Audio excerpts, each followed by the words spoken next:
सकाळी उठलो, बघितलं तर मी आपल्या स्वर्गभूमीत पोहोचलो होतो. साधारण 7:30 वाजले होते आणि गाडी क्रॉसिंगसाठी संगमेश्वरमध्ये थांबली होती. कोकणातील सर्वच रेल्वे स्टेशन खूपच सुंदर आहेत आणि पावसामध्ये तर एकदम हिरवाईने उठून दिसतात.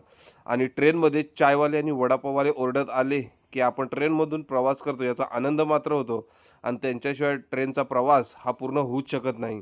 तर नमस्कार आणि रामराम मंडळी, मी आहे तुषार. तर डायरेक्ट स्वर्गभूमी कोकणातून तुमचं मनापासून स्वागत करतोय. ट्रेन रत्नागिरीत पोहोचणारच होती, तेवढ्यात खेडशीमधील सुंदर मंदिराचं दर्शन झालं. तर फायनली आत्ता आम्ही आमच्या कोकणच्या भूमीत रत्नागिरीत पोहोचलो. रत्नागिरीत बोर्ड बघितल्यावर आपण आपल्या मातीत आलो यापेक्षा दुसरा आनंद काहीच नाही.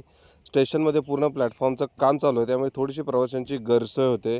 चालायला तर खूपच त्रास होतोय, तरीही काम पूर्ण झाल्यावर स्टेशन हे मात्र वेगळ्याच रूपात दिसणार आहे. आता उतरलोय खाली रत्नागिरीमध्ये आणि आजपासून आता आपले रत्नागिरीतले ब्लॉग यायला सुरुवात होतील. 3 दिवस झाले मुंबईमधले.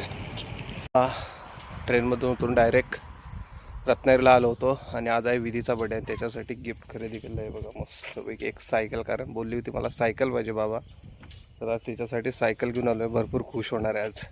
घरी पोहोचलो तर बहिणीच्या साखरपुड्याची तयारी चालू होती. सर्व गावकरीसुद्धा जमले होते आणि पाहुणे मंडळी पण आली होती. आणि कोकणातील लग्न ही पारंपरिक पद्धतीनेच केली जातात.